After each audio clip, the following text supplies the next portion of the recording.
Now when we are pretty much aware of many different ways the technology, the platform, and the web server infrastructure can be compromised, let me push that even further. So even if the design architecture, the creation of security controls and the implementation of the web application results in no vulnerabilities of all the types and classes that we have just discussed, it is still could be possible to compromise the web application completely.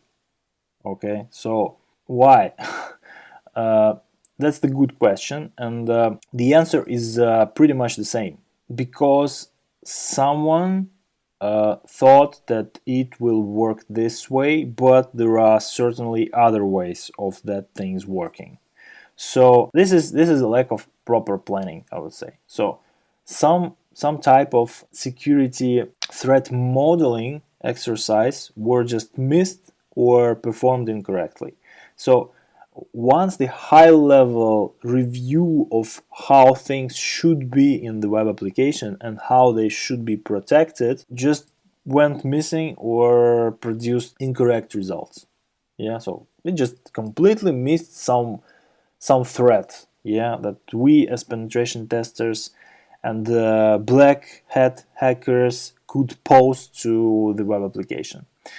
For example, let's say there is a web service that is accessed by two types of client-side applications. The web application that is loaded into the browser and the mobile application that is run on different mobile platforms. So let's say security controls, yeah, the functionality that should sustain those threats and attacks for those two different client-side applications were created by different teams. Okay, so one team of front-end developers completely narrowed down to JavaScript, AngularJS developers and testers, and one team of Android developers and one team of iOS developers, and some functional testers for both of them. So imagine that. So that's pretty realistic, because that's what happens normally. Yeah, and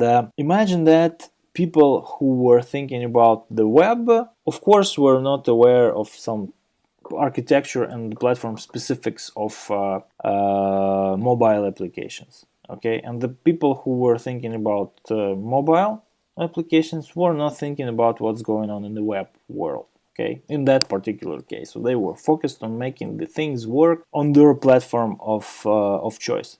So the web service at the same time were quite indifferent. Yeah, so they were not the web service development team were absolutely not interested of what's going on those client-side applications. Yeah, so they just provided the API and thought about how to make that work in the best way possible. And then a guy like you, yeah, comes in and reviews all what's happening and understands that some things that are within the specifics of this API, yeah, and are common between the web application and the mobile application, miss mobile application specifics. For example, there is this insecure logging, yeah, that's going on in a mobile application and is absolutely impossible on the web application. And since the threat model and the resulting security controls is the outcome of this joint effort of those three teams, yeah, and it just covers everything that relates to all of them, yeah, simultaneously, and completely leaves outside the focus of what is specific to each of them, yeah. The mobile application team were just left alone with those problems, and they didn't deal with them properly.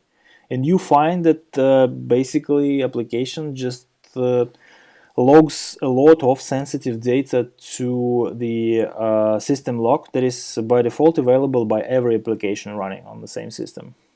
Okay, so you just mount an attack of deploying a specifically crafted APK to the Android operating system and intercepting a lot of sensitive data that is just left over, yeah, but can pose a certain threat to the data, yeah, that the application processes. So this could be one example, yeah. So just not thinking long enough and lack of attention to application platform specifics can result in the business logic vulnerabilities. What else? So all that can be result of poor business analysis of what's going on in the process, yeah, of poor threat modeling, of poor risk management exercise. Okay, so that all more on the business side of software world, right? So that is more of a business function, not developer function, and this is where is the root cause for all those troubles. So what can you do in order to identify those blind spots where business logic vulnerabilities may reside? So first of all, it is important not to start hacking application right away. It is very important to start from just using the app in the way it's intended to be used by legitimate users. So first thing you do is just reviewing the functionality. You go through all the paths you could take in your current situation with the current credentials you are provided with. You just went through a public registration for the web app, or you just received some test credentials from the application owner, whatever. So you just go and see what it does, what are different functions. You of course log all the traffic that is passed from you to the server and back, and you review what's happening, yeah, so how all those different steps are taking, what are the sequences between them, and then you just start to temper those sequences a bit, right, trying to take later steps before completing previous steps and so on. So just from that you already can maybe create some risky conditions for the web application execution. So while you do all that, of course, you review the protocols and the specifics of communications that is going on between the client side and the server. So what is the possible logic flaw in there? So let's say very popular thing that is used for this client server specific web applications, yeah, when the server is basically a web service with an API, is so-called Java Web Tokens. So it's an authentication scheme when everything you need for authentication authorization is passed with each of your requests, but it's encrypted and with the key that is known only to the server. Okay, so it just gives you that, and you are supposed to carry it on through all the session and present it all the time you want something from the service. Okay, and it's signed, of course. It's signed and then encrypted, or the other way around. No, it's not very important in this particular case. So there is like a checksum, like a signature in the end of the token, and if you modify the other parts of the token and successfully forge the signature, you basically can manipulate your role. Okay, you can just be someone else when this request arrives to the server, and the server will believe you. And what is used for encryption and the signature key sometimes is just the public key of the HTTPS of the SSL certificate on the web server. Okay, so that's unfortunately what's happening sometimes.